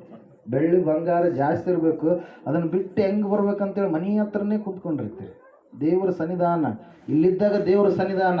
ನಾವು ಈ ಸ್ಥಳವನ್ನು ಬಿಟ್ಟು ಹೋದ್ಮೇಲೆ ಏಸಪ್ಪಣ್ಣವ್ರ ಮನೆ, ತಿಪ್ಪಣ್ಣನ ಮನೆ, ಜಯನ ಮನೆ. ಹಲ್ಲೆಲೂಯಾ. ನಾವು ಯಾವಾಗ ಇಲ್ಲಿ ಕಾಲಿಡ್ತೀವೋ ಅವಾಗ ಇದು ಮಂದಿರ ಇದು. ಹಲ್ಲೆಲೂಯಾ. ಅವಾಗ ಇದು ದೇವರ ಸನ್ನಿಧಾನ ಇದು. ಹಲ್ಲೆಲೂಯಾ. Praise Lord. ನಾವೆಲ್ಲರೂ ಯಾವಾಗ ಸಭೆಯಾಗಿ ಯಾರ ಮನೆಯಲ್ಲಾಗಲೂ ಕೂಡುವಾಗ ಅದು ಏನಾಗಿರುತ್ತೆ? ದೇವರ ಸನ್ನಿಧಾನ ಆಗಿರುತ್ತೆ. ಹಲ್ಲೆಲೂಯಾ. Praise Lord. ನೀವು ಆ ಸನ್ನಿಧಾನವನ್ನ ತುಚ್ಛೀಕರಿಸಿದ್ರೆ, ವಿರೋಧಿಸಿದ್ರೆ, ಅಯ್ಯೋ ಅವ್ರ ಮನೆ ಹತ್ರ ಬರಲ್ಲ, ಅವ್ರ ಮನೆ ಹತ್ರ ಬರಲ್ಲ ಇನ್ನೊಬ್ರು ಅವಾಗ ಅಂತಿದ್ರು. ಏನಂತೇಳಿ? ಇಲ್ಲ, ಅವ್ರ ಮನೆ ಹತ್ರ ನಾವು ಬರಲ್ರಿ ಪ್ರೇಯರ್ಗೆ ಅಂತೇಳಿ ಕೆಲವರು. ಈಗ ಬುಧವಾರ ಪ್ರೇಯರ್ ಬೇರೆ ಬೇರೆಯವ್ರ ಮನೆ ಹತ್ರ. ನಿಮ್ಮ ಮನೆ ಹತ್ರ ಇದ್ರೂ ಕೂಡ ನೀವು ಪ್ರೇಯರಿಗೆ ಕುಂದ್ರ. ಹಲ್ಲೆಲೂಯಾ. ಇಲ್ಲ, ಇರ್ಲಿ ಬಿಡ್ರಿ. ಏಸಪ್ಪಣ್ಣರ ಅಂದ್ರೆ ದ್ವೇಷ ಇರ್ಬೋದು ಕೆಲವೊಬ್ರು ಮನಸ್ಸಿನಲ್ಲಿ. ಹಲ್ಲೆಲೂಯಾ. Praise Lord. ಹಲ್ಲೆಲೂಯಾ. ಆದರೆ ನಿಮ್ಮ ಬೇರೆ ಬೇರೆ ಮನೆಗಳಲ್ಲಿ ಪ್ರಾರ್ಥನೆ ಇಟ್ಟಾಗ ಅಲ್ಲಿನೂ ಬರಬೇಕಲ್ಲ? ಅಲ್ಲಿನೂ ಬರಲ್ಲ. ಅಂದರೆ ಇಲ್ಲಿ ಒಬ್ರು ಕಂಡ್ರೆ ಒಬ್ರಿಗೆ ಆಗ್ತಾ ಇಲ್ಲ ಅಂತೇಳಿ ಅದು ಸಾಬೀತುಪಡಿಸ್ತಾ ಇದೆ. ಹಲ್ಲೆಲೂಯಾ. ಅಂದರೆ ನೀವು ಇನ್ನೂ ಪರಿಪೂರ್ಣವಾಗಿ ದೇವರ ಮಕ್ಕಳು ಆಗಿಲ್ಲ. ಹಲ್ಲೆಲೂಯಾ. ದ್ವೇಷ ಮನೋಭಾವನೆ ಒಳಗಡೆ ಇನ್ನು ಒಬ್ಬರ ಮೇಲೆ ಒಬ್ಬರಿಗೆ ಸಿಟ್ಟಿದೆ, ಇನ್ನು ಒಬ್ಬರ ಮೇಲೆ ಒಬ್ಬರು ಪ್ರೀತಿಯ ಮನೋಭಾವನೆ ಉಳ್ಳವರಾಗಿ ನೀವು ಇಲ್ಲ. ಯಾಕಿಲ್ಲ ಅಂದರೆ ಅಯ್ಯರಿದ್ದಾಗ ಮಾತ್ರ ಅಯ್ಯರಂಗಿರೋದು. ಅಯ್ಯರ್ ಹೋದ್ಮೇಲೆ ಬೇರೆ ಬೇರೆ ಕಾರ್ಯಗಳು ಏನೆಲ್ಲ ಮಾಡಬೇಕು ಲೋಕಸ್ಥರನ್ನ ಬೇಕು. ಲೋಕಸ್ಥರಿಗಿಂತ ಇನ್ನೂ ಭಾಳ ಡೇಂಜರ್ ಆಗಿ ನೀವು ಮಾಡ್ತಾ ಇದ್ದೀರಿ. ಪ್ರಿಯರೇ, ದೇವರ ಸನ್ನಿಧಾನವನ್ನು ಯಾವತ್ತೂ ಕೂಡ ನಾವು ತುಚ್ಛೀಕರಿಸಬಾರ್ದು. ಯಾಕಂದರೆ ಒಂದು ದಿವಸ ದೇವರ ಆಲಯದಲ್ಲಿ ಕಳೆದ್ರೆ ಅದು 3 ವರ್ಷಕ್ಕೆ ಸಮಾನ. ಇವತ್ತು ನೀನು ಕುಂತ್ಕೊಂಡಿದ್ದೀಯ ಅಂದರೆ ಅದೆಷ್ಟು ವರ್ಷಕ್ಕೆ ರೀ? 3 ವರ್ಷಗಳು ನೀನು ಕುಂತ್ಕೊಂಡಂಗೆ. ಹಲ್ಲೆಲೂಯಾ. ಅದೇ 1 ವರ್ಷ ಬಿಟ್ಟರೆ ನೀನು ಎಷ್ಟು ವರ್ಷ ಬಿಟ್ಟಂಗ? 1 ದಿವಸ ಬಿಟ್ಟರೆ ನೀನು ಎಷ್ಟು ದಿವಸ ಬಿಟ್ಟಂಗ? 3 ವರ್ಷದ ಆಶೀರ್ವಾದಗಳೆಲ್ಲ ನೀನು ಕಳೆದುಕೊಳ್ತೀಯ. 84ನೇ ಕೀರ್ತನೆಯಲ್ಲಿ ನಾವು ನೋಡ್ತೀವಿ, ಕೀರ್ತನೆಗಾರನು ಹೇಳ್ತಾನೆ, ದೇವರ ಆಲಯದಲ್ಲಿ ಕಳೆದ ಒಂದು ದಿವಸಕ್ಕಿಂತಲೂ ಒಂದ್ಸರಿ ಓದ್ರಿ, 84:10 ಓದ್ರಿ. ನಿನ್ನ ಆಲಯದ ನಿನ್ನ ಆಲಯದ ಅಂಗಳಗಳಲ್ಲಿ ಕಳೆದ ಒಂದು ದಿನವು ಬೇರೆ ಸಹಸ್ರಾರು ದಿನಗಳಿಗಿಂತ ಉತ್ತಮವಾಗಿದೆ ಅಂತ. ಎಷ್ಟ್ರಿ? ಸಹಸ್ರಾರು. ಒಂದ್ ದಿವಸಕ್ಕೆ 365 ಎಷ್ಟ್ರಿ? 3 ವರ್ಷ. ಹೇಳದ ಅರ್ಥ ಆಗ್ತಾ ಇದೆನಾ? 3 ವರ್ಷಕ್ಕೆ ಸಮಾನ ಇವತ್ತು ನೀ ಇಲ್ಲಿ ಕುಂತ್ಕೊಂಡಿದ್ದೀಯ ಅಂದ್ರೆ. Hallelujah, praise Lord. ಯಾಕೆ ಹೇಳ್ರಿ? ನೀನು ಆರಾಧನೆ ಮಾಡುವಂಥ ದೇವ್ರು ಎದ್ದಡ್ಡಿಗೆ ಸೀಮಿತವಾಗಿರುವಂಥ ದೇವರಲ್ಲ, ಸಿಂಧನೂರು ತಾಲೂಕಿಗೆ ಸೀಮಿತವಾಗಿರುವಂಥ ದೇವರಲ್ಲ, ರಾಯಚೂರು ಜಿಲ್ಲೆಗೆ ಸೀಮಿತವಾಗಿರುವಂಥ ದೇವರಲ್ಲ, ಕರ್ನಾಟಕ ರಾಜ್ಯಕ್ಕೆ ಸೀಮಿತವಾಗಿರುವಂಥ ದೇವರಲ್ಲ, ಭಾರತ ದೇಶಕ್ಕೆ ಸೀಮಿತವಾಗಿರುವಂಥ ದೇವರಲ್ಲ, ಈ ಭೂಮಿಗೆ ಮಾತ್ರ ಸೀಮಿತವಾಗಿರುವಂಥ ದೇವರಲ್ಲ. ಎಷ್ಟು ಲೋಕಗಳಿದ್ದಾವೋ, ಎಷ್ಟು ಲೋಕಗಳಲ್ಲಿ ಜೀವಿಗಳಿದ್ದಾವೋ, ಆ ಎಲ್ಲ ಲೋಕಗಳಿಗೂ ದೇವರು ಆತನೊಬ್ಬನೇ. Hallelujah, praise lord. ಅದ್ರ ಸಲುವಾಗಿ ಸತ್ಯವೇದ ಹೇಳ್ತಾ ಇದೆ, ಆ ದೇವರ ಸನ್ನಿಧಾನವನ್ನ ನೀನು ಪ್ರೀತಿಸುವುದೇ ಆದರೆ, ಆತನ ಸನ್ನಿಧಾನಕ್ಕೆ ಬಂದು ಪ್ರಾರ್ಥಿಸುವುದೇ ಆದರೆ ನಿನಗೆ ಅಪಜಯ ಇಲ್ಲ, ನಿನಗೆ ಬಲಹೀನತೆ ಇಲ್ಲ. ಇವತ್ತಿನ ದಿವಸ ಎಷ್ಟು ವರ್ಷಗಳಾಯಿತು ಬಂದು ಪ್ರಾರ್ಥನೆ ಮಾಡೋದಕ್ಕೆ? ಯಾಕೆ ಇನ್ನು ಮನೆಯಲ್ಲಿ, ಕೆಲವೊಬ್ಬರು ಮನೆಯಲ್ಲಿ ಕುಟುಂಬಗಳಲ್ಲಿ ಸಮಾಧಾನ ಇಲ್ಲ? ಯಾಕೆ ಇನ್ನು ಐಶ್ವರ್ಯವಂತಿಕೆ ಎನ್ನುವಂಥದ್ದು ಬರುವುದಕ್ಕೆ ಹಿಂದೇಟ್ ಆಗ್ತಾ ಇದೆ ಅಂದ್ರೆ ಅದಕ್ಕೆ ಕಾರಣ ನೀವೇ ದೇವರಿಗೆ ಸಮಯವನ್ನ ಕೊಡ್ತಾ ಇಲ್ಲ, ದೇವರ ವಾಕ್ಯಕ್ಕೆ ಸಮಯವನ್ನ ಕೊಡ್ತಾ ಇಲ್ಲ, ಕುಟುಂಬವಾಗಿ ದೇವರ ಆಲಯಕ್ಕೆ ಬರ್ತಾ ಇಲ್ಲ. ಕಷ್ಟ ಬಂದಾಗ ಮಾತ್ರ ರಾತ್ರಿ ಎಲ್ಲ ಪ್ರಾರ್ಥನೆ ಮಾಡಿಸ್ಕೊಂತೀರಿ, ಕಷ್ಟ ಬಂದಾಗ ಮಾತ್ರ ಏನೆಲ್ಲ ಮಾಡ್ತೀರಿ. ಆದ್ರೆ ಕಷ್ಟ ತೀರಿ ಹೋದ ಮೇಲೆ ದೇವರನ್ನ ಸ್ತುತಿಸಲ್ಲ. ದೇವರ ವಾಕ್ಯ ಹೇಳ್ತಾ ಇದೆ ಪ್ರಿಯರೇ, ಈ ಯಹೂದ್ಯರ ಗಂಡು ಮಕ್ಕಳು, ಅವರ ಧರ್ಮ ಪತ್ನಿಯರು, ಅವ್ರ ಕುಟುಂಬ ಮಕ್ಕಳು ಎಲ್ಲರೂ ಕೂಡ ಎಲ್ಲಿ ನಿಂತ್ಕೊಂಡಿದ್ದಾರೆ? ದೇವರ ಸನ್ನಿಧಾನದಲ್ಲಿ ಪ್ರಾರ್ಥನೆ ಮಾಡಬೇಕು. ಹಲ್ಲೆಲೂಯಾ, ದೇವರ ಸನ್ನಿಧಾನದಲ್ಲಿ ಮಾಡಿದಂಥ ಪ್ರಾರ್ಥನೆ ದೇವರು ಕೇಳ್ತಾನೆ, ನಮಗೆ ಬಿಡುಗಡೆ ಇದೆ ಎಂಬುದಾಗಿ ಯಾವಾಗ ಅವರು ಪ್ರಾರ್ಥನೆ ಮಾಡ್ತಾ ಇದ್ದರು, ಆ ಮಹಾ ಸಮೂಹದ 3 ರಾಜರು, ಅರಸುಗಳು, ಅಲ್ಲಿ ಬಂದಿರತಕ್ಕಂಥ ಎಲ್ಲ ಯುದ್ಧ ಭಟರು, ಅವರೆಲ್ಲರೂ ಕೂಡ ದೇವ್ರು ಹೆಂಗ್ ಮಾಡಿದ ನೋಡ್ರಿ.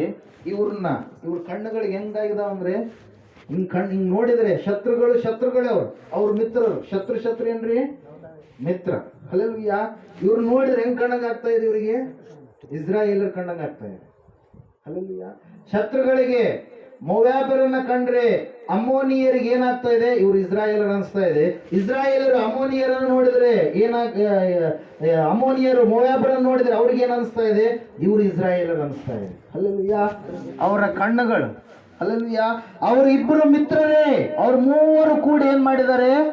ದೇವ ಜನರನ್ನ ಸಾಯಿಸಬೇಕಂತೇಳಿ ಯುದ್ಧಕ್ಕೆ ಬಂದ ಸಮಯದಲ್ಲಿ ಅವರ ಕಣ್ಣುಗಳು ಏನಾಗ್ಬಿಟ್ಟಿದಾವ್ರಿ? ಈ ಸಮಯದಲ್ಲಿ ತಾವೇ ಒಡೆದುಕೊಂಡು ಸಾಯುವಂತ ಸ್ಥಿತಿಗೆ ಒಳಗಾಗಿದ್ದಾರೆ ಪ್ರಿಯರೇ. ಹಲ್ಲೆಲೂಯಾ. ಅಲ್ಲಿ ಒಬ್ಬ ಪ್ರವಾದಿ ಬಂದು ಹೇಳ್ತಾ ಇದ್ದಾನೆ, ನೀವೆಲ್ಲರೂ ದೇವರ ಸನ್ನಿಧಾನದಲ್ಲಿ ಪ್ರಾರ್ಥಿಸಿದ ಕಾರಣಕ್ಕಾಗಿ ಯುದ್ಧವು ನಿಮ್ಮದಲ್ಲ, ದೇವರದೇ ಯುದ್ಧ. ಹಲ್ಲೆಲೂಯಾ. ಯುದ್ಧ ನಿಮ್ಮದಲ್ಲ, ನೀವು ಯಾವ ಖಡ್ಗ ಕಟಾರ ಹಿಡಿದುಕೊಂಡು ಹೋಗುವಂಥದ್ದು ಅವಶ್ಯಕತೆ ಇಲ್ಲ. ನಿಮಗೆ ಬೇಕಾಗಿರುವಂಥದ್ದನ್ನ ದೇವರು ಒದಗಿಸಿ ಕೊಡ್ತಾರೆ. ಹಲ್ಲೆಲೂಯಾ.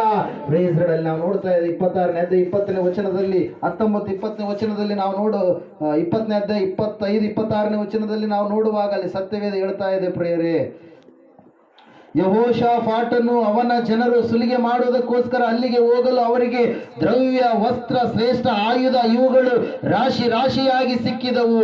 ಅವರು ಓರಲಾರದಷ್ಟು ಸುಲುಕೊಂಡರು. ಕೊಳ್ಳೆಯು ಬಲು ಹೆಚ್ಚಾಗಿದ್ದರಿಂದ ಅವರು 3 ದಿನಗಳವರೆಗೂ ಕೂಡಿಸ್ತಾ ಇದ್ರಂತೆ. ಅವ್ರು ನೋಡ್ರಿ ಎಷ್ಟು ಸಿಗ್ತಾ ಇದಾವ್ರಿ. ಅಲ್ಲಿ 3 ದಿವಸಗಳು. ಎಷ್ಟು ದಿವಸ ರೀ?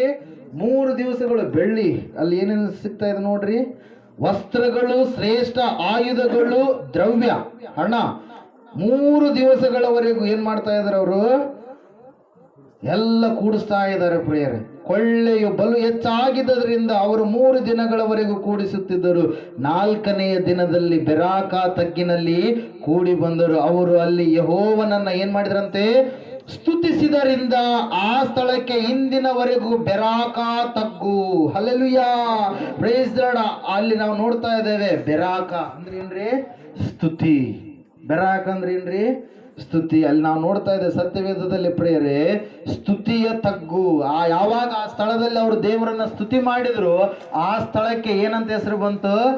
ಬೆರಾಕ. ಬೆರಾಕ್ ಅಂದ್ರೆ ಏನು? ಸ್ತುತಿ. ಹಲ್ಲೆಲೂಯಾ.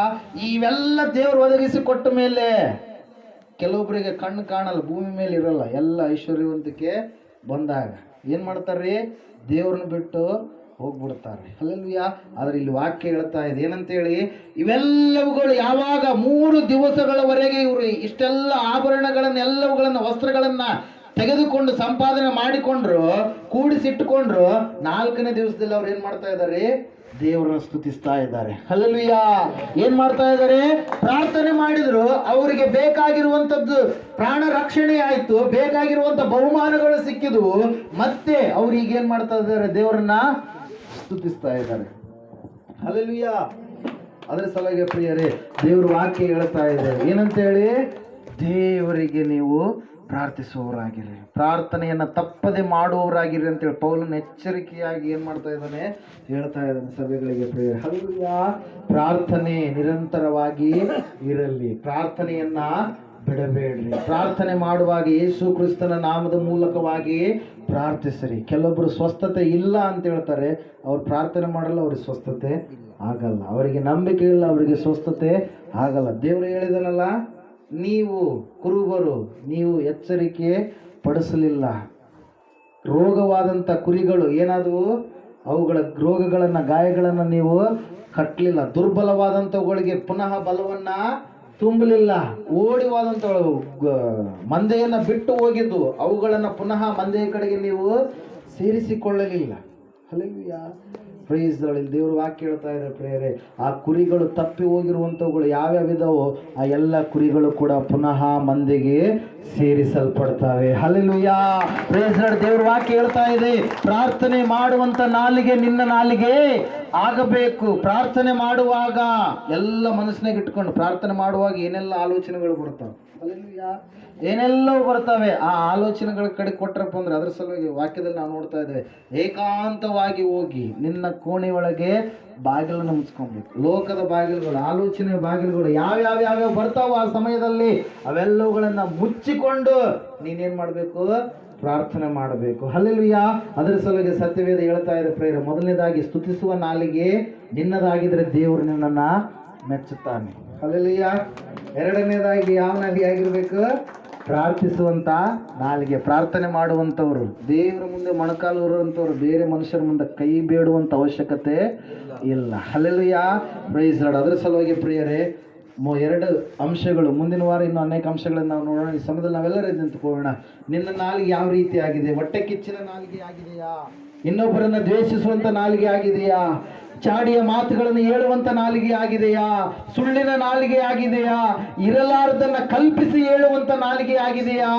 ಯಾವ ನಾಲಿಗೆ ನಿನ್ನ ನಾಲಿಗೆ ಆಗಿದೆ? ದೇವರು ಈ ಸಮಯದಲ್ಲಿ ಪ್ರಶ್ನೆ ಮಾಡ್ತಾ ಇದ್ದಾರೆ ಪ್ರಿಯರೇ. ತನ್ನ ವಾಕ್ಯದ ಮೂಲಕವಾಗಿ ವಾಕ್ಯ ಹೇಳ್ತಾ ಇದೆ, ಒಂದು ವೇಳೆ ಅಂತಹ ನಾಲಿಗೆ ನಿನ್ನ ನಾಲಿಗೆ ಆಗಿದ್ರೆ, ದೇವರು ವಾಕ್ಯ ಹೇಳ್ತಾ ಇದೆ, ಎಲ್ಲಾ ಸುಳ್ಳುಗಾರರು ಅವರಿಗೆ ಸಿಕ್ಕುವ ಪಾಲು ಅಗ್ನಿ ಗಂಧಕಗಳು ಉರಿಯುವ ಬೆಂಕಿಯ ಕೆರೆ, ಅದು 2ನೇ ಮರಣವು ಎಂಬುದಾಗಿ. ಸುಳ್ಳಿನ ನಾಲಿಗೆ ನಿನ್ನ ನಾಲಿಗೆ ಆಗಿರಬಾರದು. ಇನ್ನೊಬ್ಬರನ್ನ ದ್ವೇಷಿಸಿ ಕಕ್ಷಿಸುವಂತ ನಾಲಿಗೆ ನಿನ್ನ ನಾಲಿಗೆ ಆಗಿರಬಾರದು. ಇನ್ನೊಬ್ಬರ ಕೆಟ್ಟದಾಗಿರ್ತಕ್ಕಂಥ ಬೈಯುವಂತ ನಾಲಿಗೆ ನಿನ್ನ ನಾಲಿಗೆ ಆಗಿರಬಾರದು. ಇನ್ನೊಬ್ಬರ ಸಾಯಿಸುವಂತ ಮಾತುಗಳ ಮಾತಾಡುವಂತ ನಾಲಿಗೆ ನಿನ್ನ ನಾಲಿಗೆ ಆಗಿರಬಾರದು ಪ್ರಿಯರೇ. ಇವತ್ತು ನಿನ್ನ ನಾಲಿಗೆ ಯಾವ ರೀತಿ ಆಗಿದೆ? ದೇವ್ರ ವಾಕ್ಯದಲ್ಲಿ ನಾವು ನೋಡ್ತಾ ಇದ್ದೇವೆ, ಸ್ತುತಿಸುವ ನಾಲಿಗೆ ಉಳ್ಳಂತ ಇಸ್ರಾಯೇಲ್ ಜನರಿಗೆ ಯಾವತ್ತೂ ಕೂಡ ಅವರಿಗೆ ಸೋಲು ಎನ್ನುವಂಥದ್ದು ಬರಲಿಲ್ಲ. ಯಾವಾಗ ಅವರು ದೇವರ ಸನ್ನಿಧಾನದಲ್ಲಿ ಸಮ್ಮುಖದಲ್ಲಿ ಇದ್ದುಕೊಂಡು ಸ್ತುತಿ ಮಾಡ್ತಾ ಇದ್ರು, ಅವರಿಗೆ ಜಯವೇ ಸಿಕ್ತು ಪ್ರಿಯರೇ. ಇವತ್ತು ನೀನು ಸ್ತುತಿಸುವಂತ ನಾಲಿಗೆ ಉಳ್ಳವನಾಗಿದ್ರೆ ನಿನಗೂ ಕೂಡ ಜಯವಿದೆ. ಎರಡನೇದಾಗಿ ದೇವರ ಸಂಗಡ ನೀನು ಸಮಯವನ್ನ ಕಳಿಬೇಕು. ಮೊಣಕಾಲೂರಿ ನೀನು ಪ್ರಾರ್ಥನೆ ಮಾಡಬೇಕು. ದಾನಿಯೇಲನು 3 ಸಾರಿ ಪ್ರಾರ್ಥಿಸ್ತಾ ಇದ್ದ. ಅಬ್ರಹಾಮನು, ಇಸಾಕನು, ಯಾಕೋಬನು ಅವರು ಒಂದೊಂದು ಸಮಯವನ್ನು ಮೀಸಲಾಗಿ ಇಟ್ಟುಕೊಂಡು ಪ್ರಾರ್ಥನೆ ಮಾಡ್ತಾ ಇದ್ದರು. ದಾವೀದನು 7 ಸಾರಿ ಆರಾಧನೆ ಮಾಡಿ 3 ಸಾರಿ ಪ್ರಾರ್ಥನೆ ಮಾಡುವಂತ ವ್ಯಕ್ತಿಯಾಗಿದ್ದ. ಯೇಸು ಕ್ರಿಸ್ತ ಮಹಾಪ್ರಭುಗಳು ಹಗಲೆಲ್ಲ ಬೋಧಿಸಿ ಇರುಳೆಲ್ಲ ಪ್ರಾರ್ಥಿಸ್ತಾ ಇದ್ರು ಎಂಬುದಾಗಿ ವಾಕ್ಯದಲ್ಲಿ ನಾವು ನೋಡ್ತಾ ಇದ್ದೇವೆ ಪ್ರಿಯರೇ. ಇವತ್ತು ನಿನ್ನ ಪ್ರಾರ್ಥನೆ ಜೀವಿತ ಹೆಂಗಿದೆ? ದೇವರ ಸಂಗಡ ಮಾತಾಡ್ತಾ ಇದೀಯಾ? ಒಂದು ಸಾರಿ ಪರೀಕ್ಷೆ ಮಾಡ್ಕೋ. ದೇವರು ಮೆಚ್ಚುವ ನಾಲಿಗೆ ಮೊದಲನೇದಾಗಿ ಸ್ತುತಿಸುವ ನಾಲಿಗೆ, ಎರಡನೇದಾಗಿ ಪ್ರಾರ್ಥಿಸುವ ನಾಲಿಗೆ. ಸಮಯದಲ್ಲಿ ನಿನ್ನ ನಾಲಿಗೆ ಇದು ಎರಡು ಇರಲಾರದೆ ಇದ್ದಿದ್ರೆ ಇನ್ನು ಮುಂದೆ ಆದ್ರೂ ನೀನು ಅಭ್ಯಾಸ ಮಾಡಿಕೋ. ಪ್ರಾರ್ಥನೆ. ಸರ್ವಶಕ್ತಿಯುಳ್ಳ ದೇವರೇ, ಕರುಣಾನಿಧಿಯಾದ ತಂದೆ, ನಿನಗೆ ಸ್ತೋತ್ರ. ದೇಹದಲ್ಲಿ ಚಿಕ್ಕ ಅಂಗವಾಗಿದ್ದರೂ ಅದು ಕರ್ತನೆ, ರಕ್ಷಕನೇ, ಸ್ವರ್ಗಕ್ಕೆ ನಡೆಸುವಂಥ ಅಂಗ, ನರಕಕ್ಕೆ ಒಯ್ಯುವಂಥ ಅಂಗ. ಆ ಅಂಗವನ್ನು ಸ್ವಾಮಿ ಶುದ್ಧಿಗೊಳಿಸುವುದಕ್ಕಾಗಿ ನಿನ್ನ ಪರಿಶುದ್ಧವಾದ ವಾಕ್ಯವನ್ನು ಸ್ವಾಮಿ ಮುದ್ರಿಸಿದ್ದಕ್ಕಾಗಿ ಸ್ತೋತ್ರ, ತಿಳಿಯಪಡಿಸಿದ್ದಕ್ಕಾಗಿ ಸ್ತೋತ್ರ, ನಿನ್ನ ವಾಕ್ಯದ ಮೂಲಕ ಶುದ್ಧಿಗೊಳಿಸಿದ್ದಕ್ಕಾಗಿ ಸ್ತೋತ್ರ. ವಾಕ್ಯದ ಮೂಲಕ ಶುದ್ಧಿಯಾಗಿರುವಂಥ ಈ ಮಕ್ಕಳು ಕರ್ತನೆ ಭಕ್ತಿಯಲ್ಲಿ ಬೆಳೆಯುವ ಹಾಗೆ, ಪಾಪ ವಿಮೋಚನೆ ದೀಕ್ಷಾಸ್ನಾನ ಮಾಡಿಸಿಕೊಂಡು ದೇವರ ಮಕ್ಕಳಾಗಿ ಲೋಕದಲ್ಲಿ ಜೀವಿಸುವ ಹಾಗೆ ಕೆಲವರನ್ನ ಸ್ವಾಮಿ ಕರ್ತನೆ ನೀನು ಆರಿಸಿಕೊಂಡಿದ್ದಕ್ಕಾಗಿ ಸ್ತೋತ್ರ ದೇವ. ಮಹಿಮ ಸ್ವರೂಪನೇ, ಭಕ್ತಿಯಲ್ಲಿ ಇದ್ದು ಬಿದ್ದು ಹೋಗಿರುವಂತವರಿಗಾಗಿ ಪ್ರಾರ್ಥಿಸ್ತಾ ಇದ್ದೇನೆ. ವಾಕ್ಯದ ಮೂಲಕ ತಮ್ಮ ಜೀವಿತವನ್ನು ಕಟ್ಟಿಕೊಳ್ಳುವಂತೆ ಮಾಡು. ಎಲ್ಲಿ ಬಿದ್ದಿದ್ದಾರೆ, ಮಾತಿನಲ್ಲಿ ಮತ್ತು ಸಮಯ ಕೊಡುವುದರಲ್ಲಿ ಮತ್ತು ಕ್ರಿಯೆಗಳ ಮಾಡಲಾರದ ಒಂದು ಸ್ಥಿತಿಯಲ್ಲಿ ಬಿದ್ದು ಹೋಗಿದ್ದಾರೆ, ಅವರನ್ನು ಸ್ವಾಮಿ ಪುನಃ ನೀನು ಕಟ್ಟಬೇಕೆಂಬುದನ್ನು, ಕಟ್ಟಿಕೊಳ್ಳುವಂತ ಮನಸ್ತತ್ವ ರೂಪಾಂತರ ಅವರಿಗೆ ಉಂಟು ಮಾಡಬೇಕೆಂಬುದಾಗಿ, ಮನವರಿಕೆ ಮಾಡಬೇಕೆಂಬುದಾಗಿ ಕರ್ತನೇ ನಿನ್ನನ್ನು ವಿಜ್ಞಾಪಿಸಿಕೊಳ್ಳುತ್ತೇನೆ. ನಿನ್ನ ಕಾರ್ಯ ಮಾಡಿ ನಡೆಸು. ನೀನು ತಿಳಿಸಿದ ವಾಕ್ಯವು ಇವರಲ್ಲಿ ಫಲಭರಿತವಾಗಲಿ. ದೇವರಾತ್ಮನೇ ನಡೆಸಿ ಬಲಗೊಳಿಸು. ಇದರಲ್ಲಿ ಯಾರಾದರೂ ಬಲಹೀನರು, ಕರ್ತನ ಅನಾರೋಗ್ಯವುಳ್ಳವರಾಗಿದ್ದರೆ ಅವರನ್ನು ಮುಟ್ಟಯ್ಯ, ಸ್ವಸ್ಥಪಡಿಸಯ್ಯ. ಅವರ ದೇಹದ ಯಾವ ಭಾಗದಲ್ಲಿ ಇದೆಯೋ ನೋವು ಎಲ್ಲ ತೊಲಗಿಸು ರಾಜ್ಯ. ನಿನ್ನ ಹಸ್ತಕ್ಕೆ ಅರ್ಪಿಸಿಕೊಡ್ತಾ ಇದ್ದೇನೆ. ನಿನ್ನ ಪರಿಶುದ್ಧ ರಕ್ತದಿಂದ ತೊಳೆದು ಶುಭ್ರಪಡಿಸಯ್ಯ. ದೇವರಾತ್ಮನೇ, ಪರಿಶುದ್ಧಾತ್ಮನೇ ಈ ಕಾರ್ಯವನ್ನು ಮಾಡಿ ನಡೆಸು. ಎಲ್ಲ ಘನಮಾನ ಮಹಿಮೆ ನಿಮಗೆ ಉಂಟಾಗಲಿ. ಯೇಸು ಕ್ರಿಸ್ತ ನಾಮದಲ್ಲಿ ಬೇಡಿ ಹೊಂದಿದೆ ಪರಮ. ಆಮೆನ್. ನಮ್ಮ ತಂದೆಯ ದೇವರ ಪ್ರೀತಿ, ಯೇಸು ಕ್ರಿಸ್ತ ಮಹಾರಾಜರ ಪರಿಶುದ್ಧಾತ್ಮನೇ ಸಹವಾಸು ಈಗಲೇ ಯಾವ ನನ್ನ ಸಂಗಡ, ನನ್ನ ಕುಟುಂಬ ಮಕ್ಕಳ ಸಂಗಡ ಬಂದಿರು.